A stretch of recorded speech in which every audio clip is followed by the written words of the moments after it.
Hello, friends and fellow lovers of all things beachy. Welcome to The Beach Speaks, the podcast that shares stories about the beach and our connection to it. I'm your host and beach lover, Paige Friend, helping you reconnect with the beach, return to your soul, and reimagine your life. So grab a cool drink, relax in your beach chair, stick your toes in the sand, and enjoy this episode of The Beach Speaks.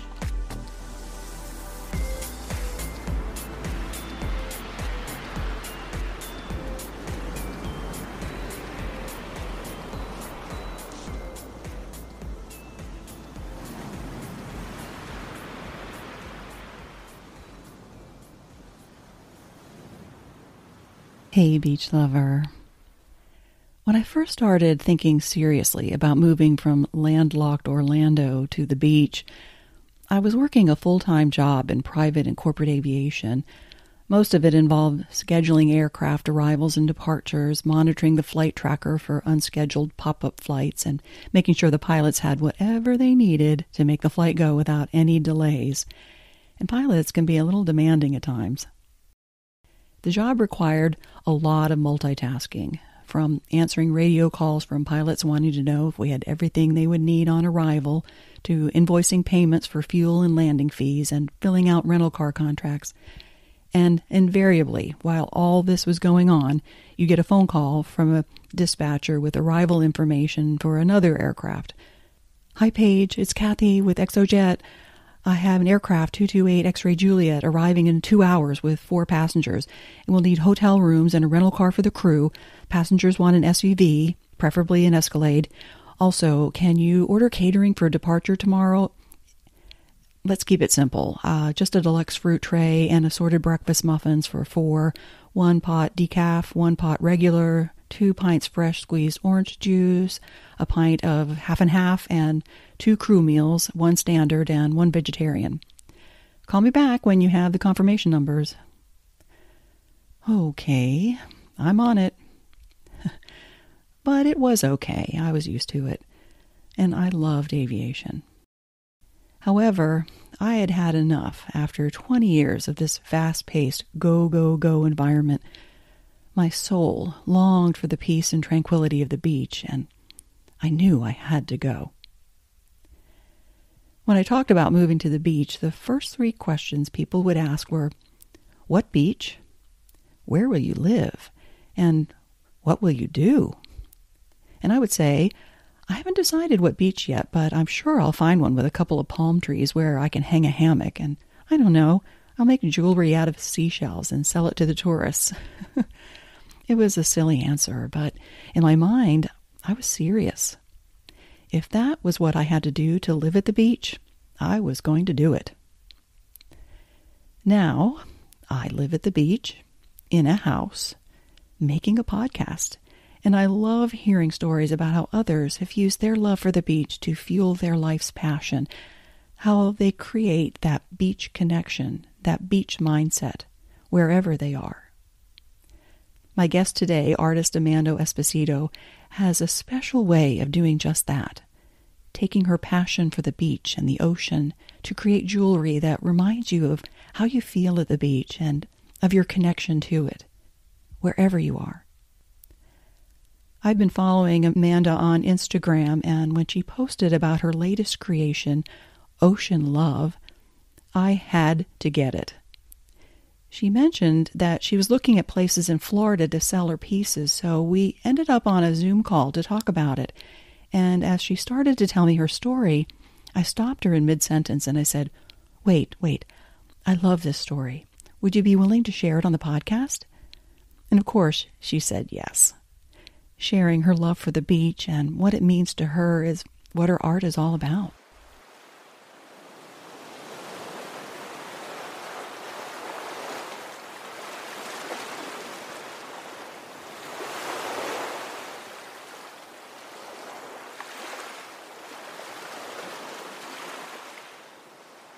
Hey, Amanda. Hi, how are ya? I'm great. Welcome to the podcast. How are things in your studio today? Oh, busy, really busy. It's a week before Valentine's Day, so shipping out orders, and I launched my Ocean Love necklace not too long ago, and that's been flying off my shelves. I think I only have two left on my website.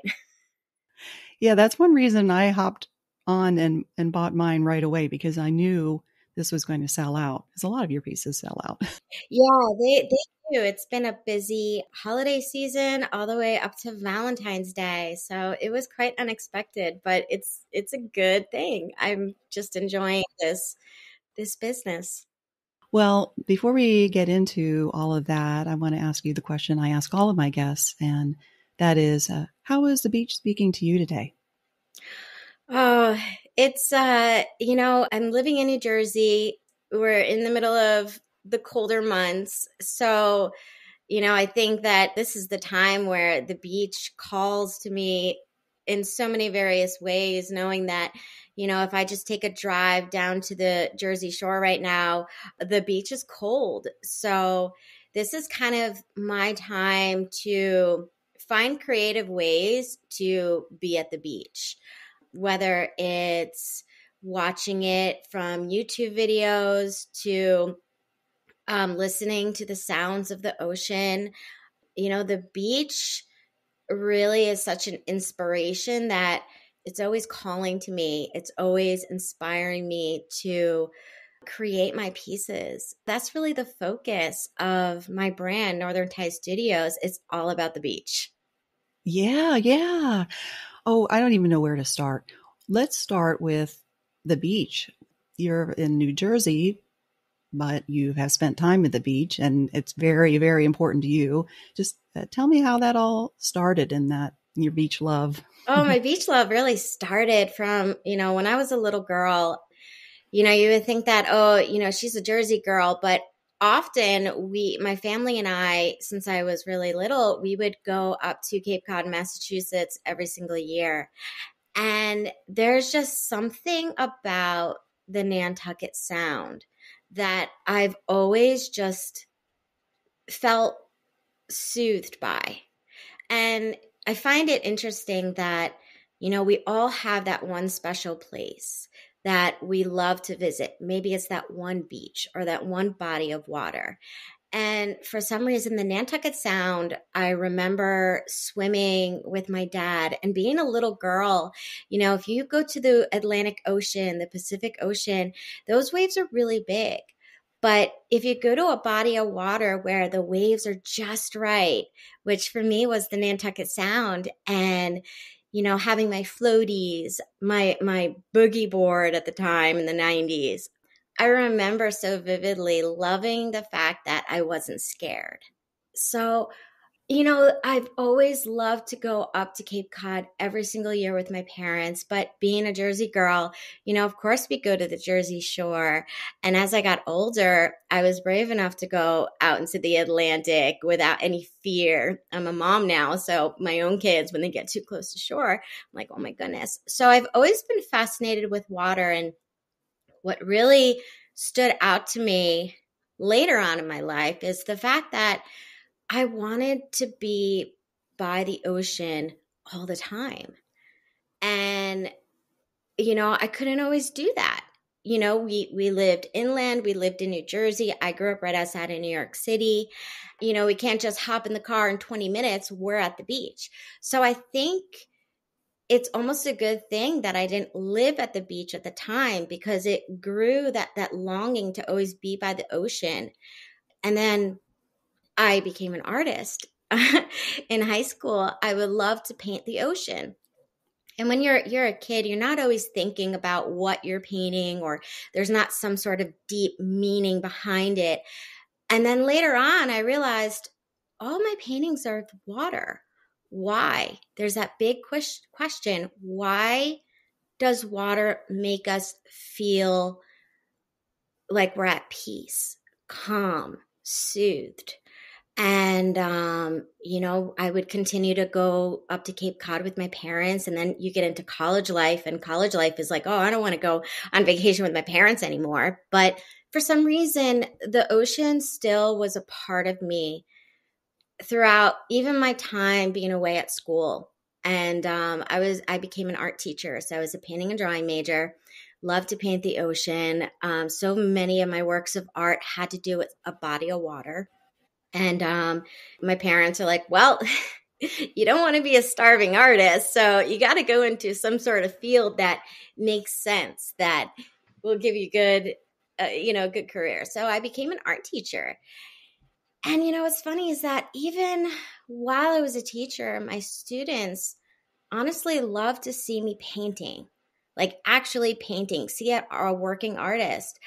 And again, I really didn't think that, I just love to paint the water. And then all of a sudden, COVID hit, and we all were in lockdown. I mean, vacations were out unless you lived near the ocean. You weren't going to visit it. You had to social distance yourself. So I started making jewelry. And I'm like, okay, I like making jewelry. I like beading. I like, doing hand stamping. I used to do it on leather. And then I started doing these nautical sayings, salty. And, there's so many different coastal sayings that people feel connected to. But it didn't give me the feeling of being at the beach. Mm-hmm. I can totally relate to the starving artist part. My mother was a professional artist. My father was a professional singer. So we kind of grew up thinking that to be an artist, you you had to suffer in your art. And I witnessed how important it was to do that art. And I can relate to your students wanting to watch you because I loved watching my mother do her thing. And you really get a sense of that process and what it's in you coming out. And so I think in looking at what you do now, you can tell there is that heart energy, that love for the water, the ocean, the beach that is infused in your art. So I just wanted to jump in and give you my take on that, because I think that is something that, we talk about how the ocean and the water and the beach affects our body and all of that.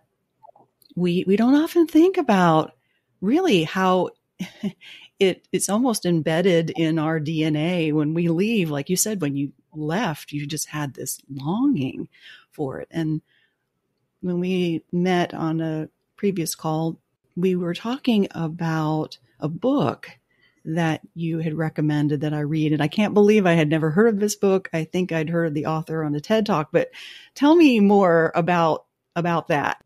Yeah. So, of course, during COVID, when you're in lockdown, there's not much to do. I started reading a book by Wallace J. Nichols called Blue Mind.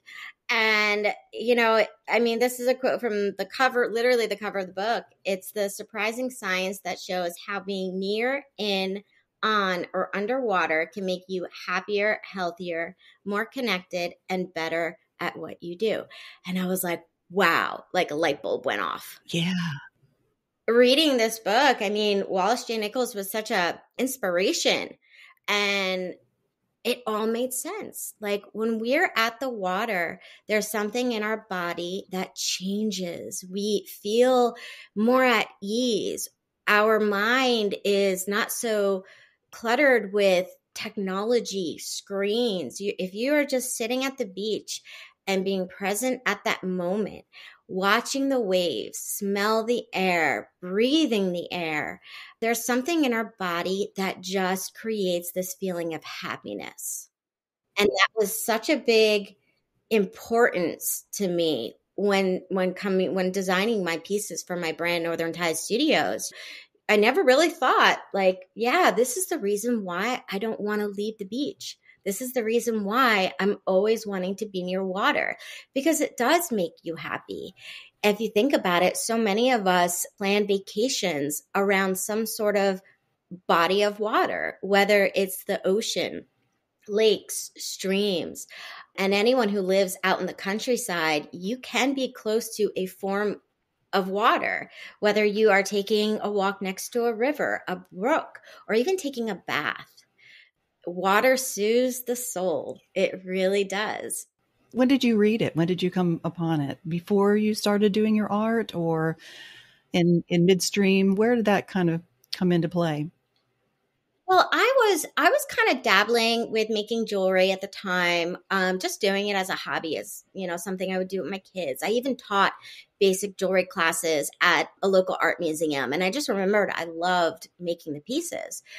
And I got the book Blue Mind actually at the Mystic Aquarium in Mystic, Connecticut. It was in their gift shop. Oh, wow. Yeah, we went to the aquarium before COVID, and I saw this book and I'm like, yeah, I'll pick it up. But honestly, I took it home and I put it down and I didn't pick it up until I'd say like at the end of COVID. I started reading it, and then like I was like, no, I'm not happy. I don't feel fulfilled creating these pieces. What can I create that people can feel connected to? And then I delved deeper into that after reading the book, and knowing that the ocean, it creates such a positive impact in our lives. I'm like, well, Amanda, you were a painting major. You used to paint the ocean all the time. Why don't you paint the ocean in a piece of jewelry that people can wear and take with them wherever they go, no matter if they're at the ocean or not? So, who are the people that are buying your pieces? Well, I think there's so many people out there that have a memory and experience by the ocean, and people that are buying the pieces are, I mean, primarily women who want to hear the story of the piece, the jewelry, and then they fall in love with it. So when I do events, and I don't do a lot of events throughout the year, my kids are very young, but I love meeting people when I do some craft shows or any events, especially near the ocean, but not necessarily. I did an event that was inland. And when people enter my booth, immediately their eyes light up and they're like, wow, this is hand painted. I see waves, and then I go into the story of what inspired me to create the pieces. And when I say that, the ocean is such a meaningful, sentimental thing for us, that it creates this soothing, peaceful calmness inside of us. So when I speak to people and they instantly hear the inspiration behind the pieces, they tell me their ocean story. And that's when they create a connection to the piece that they're looking at. And then they realize, I want to take that moment with me wherever I go. Whether they went on a honeymoon to St. Lucia, that was my honeymoon. I went to St. Lucia. Or maybe they grew up in Puerto Rico. I remember hearing the story of a woman. This was like maybe 2 years ago. She came to my booth and she looked at one of my Waves of Life necklace. And when I'm hand painting them, they're all coming out slightly different. And she saw one that had a little bit of a lighter color in it.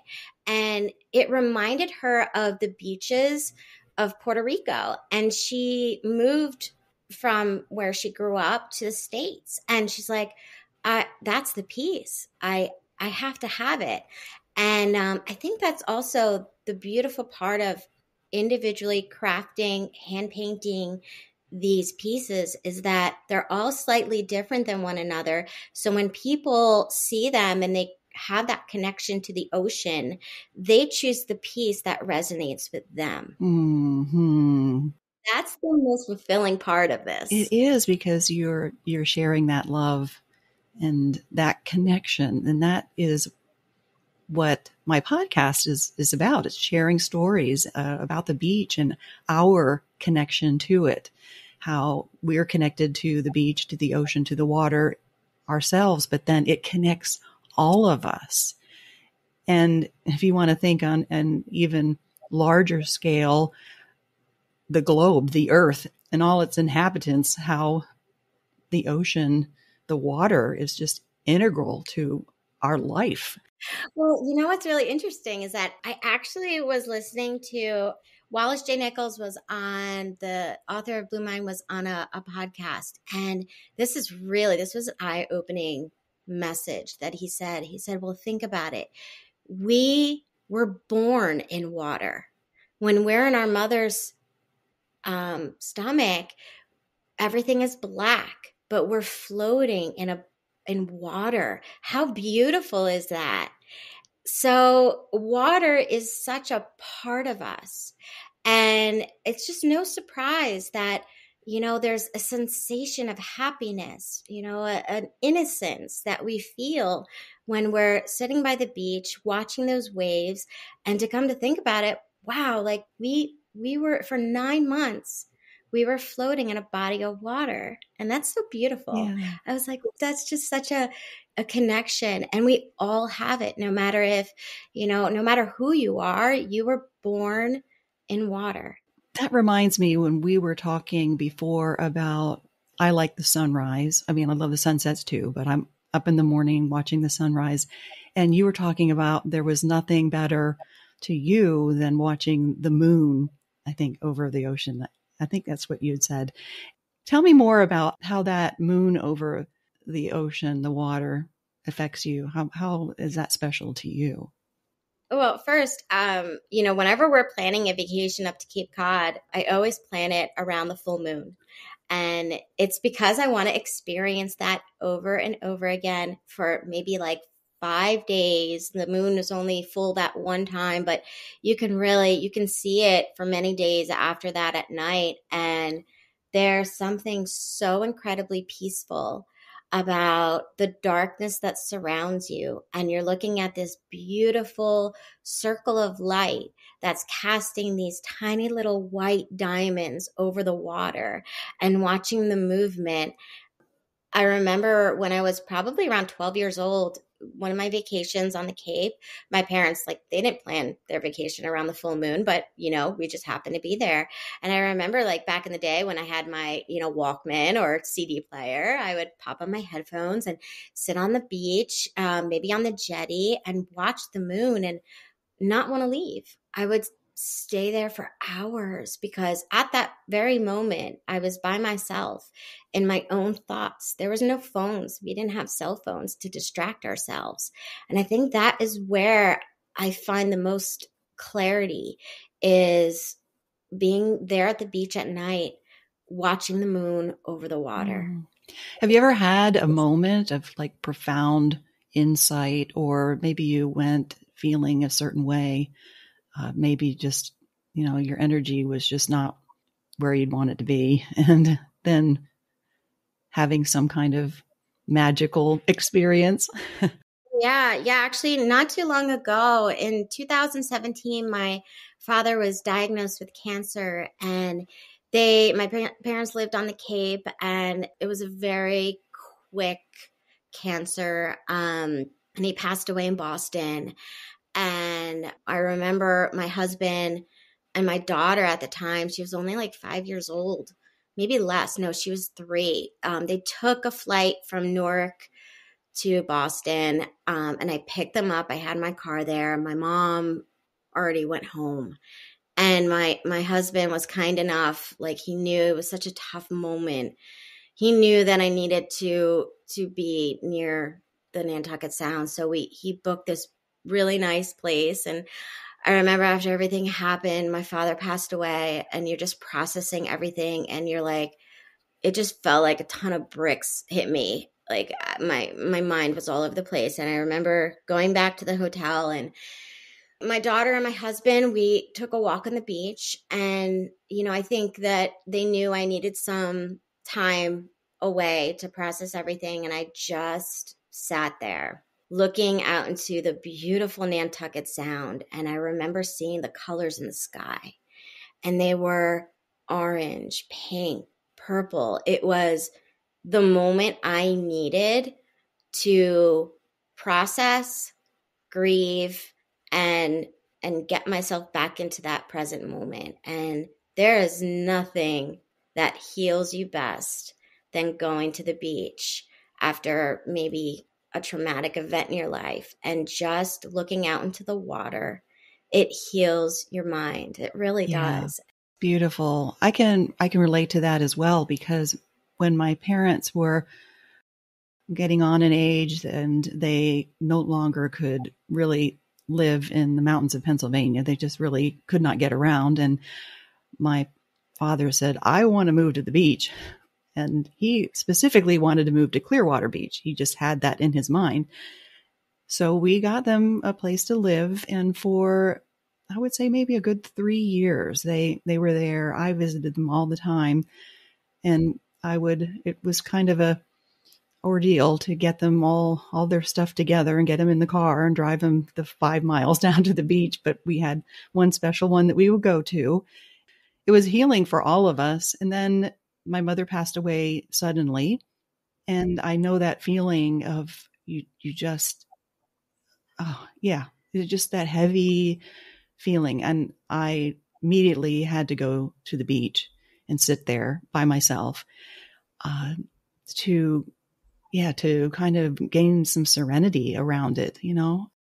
Then my father declined rapidly, and that was not as sudden, his passing. He was just really kind of, yeah, declining. And the whole time that I was taking care of him, I was going to the beach there just to regain some serenity and just kind of process all those feelings. And so I know what that's like. And I am imagining that sky with all those colors and it just being like, oh, you're there with me. You know, It's a God moment. It really is.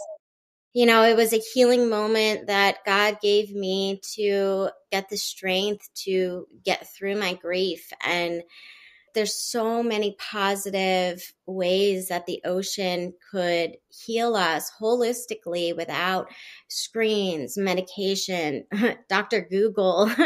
um, the salt water does heal. And that was my mission. That's the impact that I want to create with my jewelry brand, is that we can't always be at the ocean, but it wouldn't be nice to carry it with you wherever you go as your reminder of your emotional connection to the water. yeah.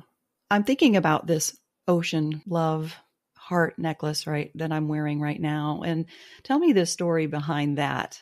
Ocean love. So Ocean Love really is a personal piece. It's a pendant necklace. It's sterling silver. And then inside the center, the bezel, I wanted to create the feeling of being at the ocean and create it a heart-shaped pendant, because it's a personal piece that people can wear to show, that they love the ocean, that they are connected to it. And what's also pretty cool is that I apply natural beach sand. So it looks like the beach. It's ocean love. It's exactly how it sounds. Ocean love. All the pieces that I create, ocean love, waves of life. They're all pieces that are individually hand painted. I create a palette of blue colors. All of them there might be one necklace that has a little more darker blues, one that has a little bit lighter blue. And that's because we are all individually connected to the ocean with our stories. And that's an important piece behind my brand. It's all about your love, your individual emotional connection to a place that reminds you of how you feel, the positive ocean vibes. Yeah. I love that you use real sand. And do you collect sand? So maybe I could say, hey, I want a necklace that has sand from Clearwater. Some of my retail locations that carry Northern Tide Studios jewelry, the owners will send me sand. Could be from Madison, Connecticut, Cape Cod. Well, Cape Cod, I have tons of sand from Cape Cod. What's funny is that I have sand from Clearwater Beach. So my mother-in-law went to Clearwater Beach, and I said, "Can you bring me back sand?" And she's like, "Sure." So and many customers that will contact me on my website will say, "Hey, can you make my piece have sand that I've collected from the Outer Banks of North Carolina, and they'll send me sand, and then I can create that piece. I mean, other than that, if people go to my website, what they purchase, it's just natural beach sand. So I have sand up and down the coast of Jersey Shore, all the way from Ocean Grove down to Cape May. But yeah, I'm starting my sand collection.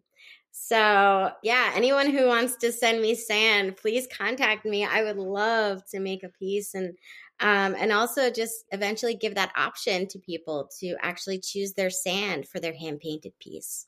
Oh, that's beautiful. That reminds me of one of my past guests, Jenny. And she has a sand collection. Every beach that she goes to, she collects a little sand. And we talked about some black sand that she collected in Hawaii, and then how she found out that there's a curse of anybody that takes this black sand.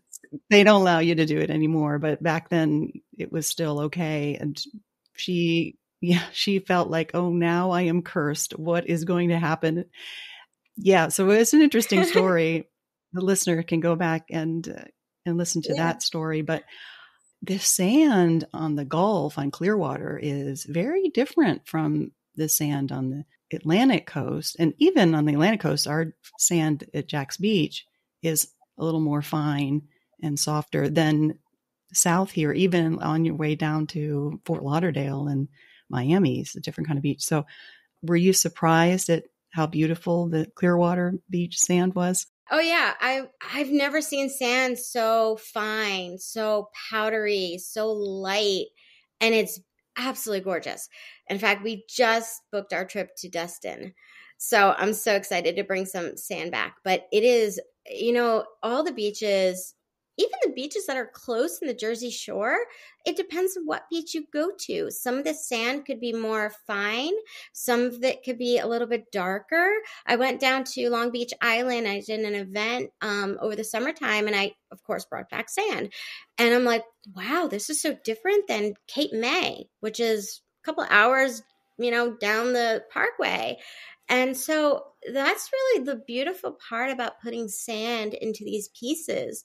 You really are putting a part of the ocean, the actual part of the ocean, into these necklaces, into the rings, into the bracelets that I create. But, what makes us so different is the hand painting part.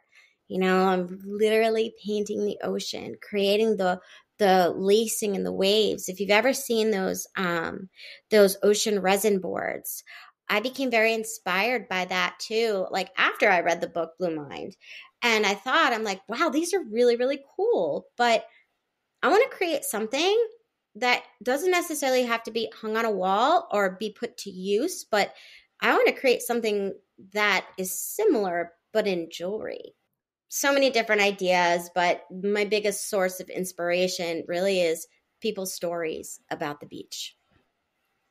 Yeah, I'm the same. I just love to hear people's stories about the beach. And that was one reason I had to have you on the podcast, because you just had such a beautiful story and beautiful, beautiful art too. You were talking about your kids and going in the water and being a little afraid of that. I wanted to ask you, do you remember when you first learned how to swim? Was it in the ocean? No, it was in a pool. It was in a pool because I remember back then. I don't know if parents we're a different breed right now, but back in the 90s, I had to get swimming lessons. So my mom signed me up every Saturday during this summer.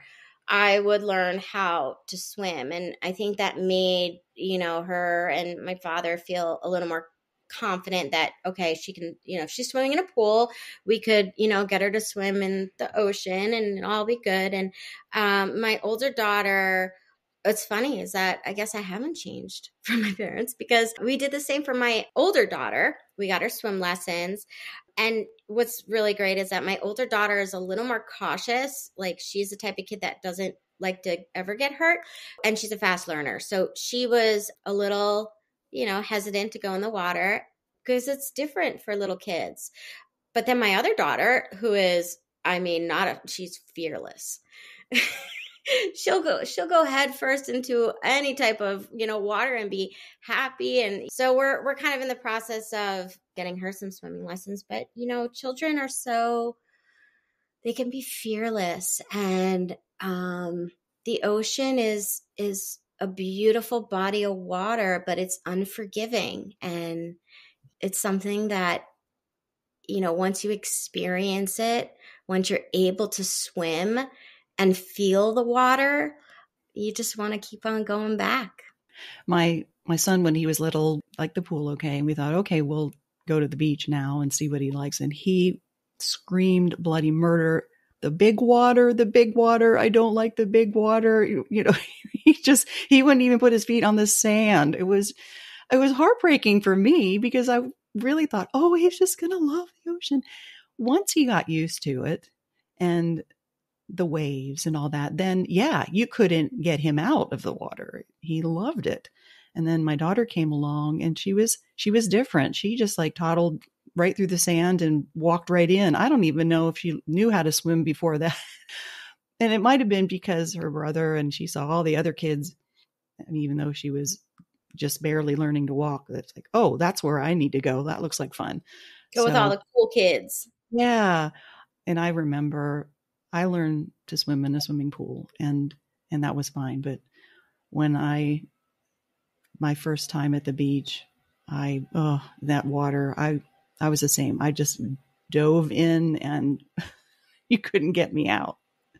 I have a story about that. When I was at summer camp at a shore club on Long Island, we were all going to do some kind of activity and there was a beach there and I loved going to the beach. And I thought, well, I don't want to go and do this activity. I'm just going to go to the beach. So I just like left the group and wandered over to the beach. And of course, the counselors are panicking. Where's Paige? Where's Paige? And I'm just, hanging out and looking at shells and this and that, minding my own business, and got in a little trouble over that. But yeah. Yeah, especially for little kids that, my youngest loves to gather shells and rocks. And, this is something that so many of us don't see every single day. So, it's a treasure hunt. Not only is the water beautiful, but what's in it is so magical. And if you go snorkeling, swimming with your goggles on, and you're looking underneath the water, it's a whole nother world. It's amazing that what's underneath the water is a magical, one of a kind experience. And, I'm so glad and thankful that there's so many great organizations out there that are working to preserve our oceans and the marine life that is in there. It's so funny because last night, my daughter, we watched Free Willy, the movie 1993, Free Willy, and she saw it. I think she really got it. She saw it when she was like 2. Now she's 5, and she loved Free Willy. And it's funny is that when I was around 10 years old, that's when Free Willy came out, and I love that movie. We had it on VHS, and I would rewind it, play it again, over and over again. I wanted to be that kid that was the trainer, the marine biologist. And for years, I thought I was going to be a marine biologist. I was an artist, but I love the water. But it turns out you have to have good math grades. It's not my thing. I loved when we went up to the Cape, we would go to the Woods Hole Oceanographic Institute. And then later in my life, my dad took me on a whale watching trip off of Provincetown, and 13 years old. And that was my first experience with seasickness.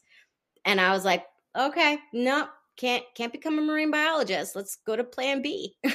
But, the ocean is just a place to experience what life can do for you when you're not attached to your screen.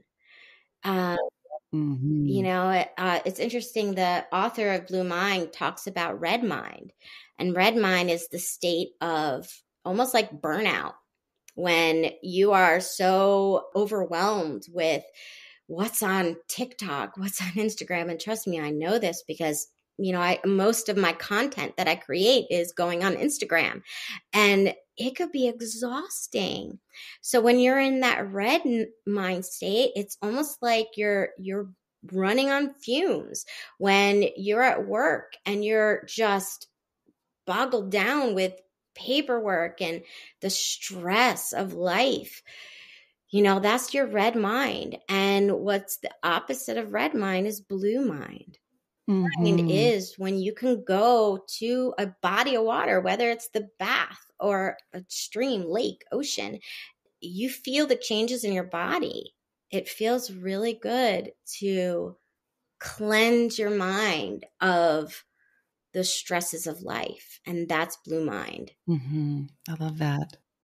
Before we close, it just brings to mind that when you go to visit Destin, you will, they call it the Emerald Coast. So you will have an emerald blue-green mind. And it really is like swimming in an aquarium. Your daughters are going to love it because you can wade out and see right down to the bottom. And our granddaughters just had such a good time. They put the mask on and swim just a few inches under the water and just see all kinds of fish. And just, it was just a lot of fun for them. And one of our granddaughters did not want to leave when it was time to pack up and go. She was, no, I'm not going. That's totally going to be me. I know it. And my husband was so gracious enough to, make the final plans. And of course, I'm researching Destin and all the great places to go, the beaches. And I look at the water. I'm like, oh boy. I'm like, this is not going to be a trip that I'm going to want to leave from, especially like we're going the first week in April. We're going to be in Destin. So it's going to be a different experience. I'm so used to the Atlantic. I've never been to the Pacific. So I think, so many of these beautiful coasts are going to be on my bucket list. So I will soon be able to check off Destin and hopefully take a little sand home with me for my trip. Yeah. Well, when you talk about having to go to the beach, well, not having to, but wanting to, for those that the beach is really just not accessible, truly, they're landlocked and maybe their dream is going to the beach one day. What do you suggest that somebody do to have that piece of the beach? Oh, there's a lot. You can take a bath, whether it's a cold bath, a warm bath, hot bath. Just being submerged into water is blue mind. It's whether it's wintertime. Think about it. Snow is water. It's cold, but go for a walk. If you are in the middle of winter right now or living in Alaska and in the Arctic, go for a walk outside near a lake, a river. Even hearing water at night, I listen to the ocean. It's right next to me. I listen to the ocean, and that's what I fall asleep to because it's a recording on my phone. And that's blue mind. It's visualizing the water. It's visualizing the beach.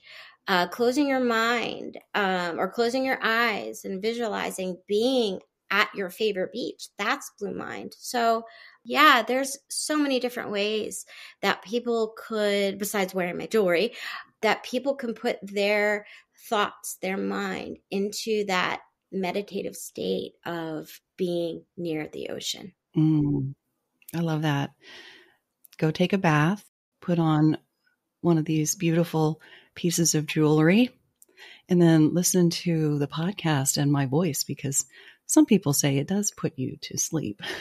And if you can't get to the beach, I'll bring the beach to you. Well, thank you, Amanda, so much for hopping on the podcast and visiting with me. I really look forward to doing some more things with you because there's just so much, I think so much we have in common, and that connection, I love it. I love it. Oh, I love it too. All right. Well, have a beautiful Blue Mind Day and Valentine's Day. And for all of you out there, the beach is speaking. Are you listening?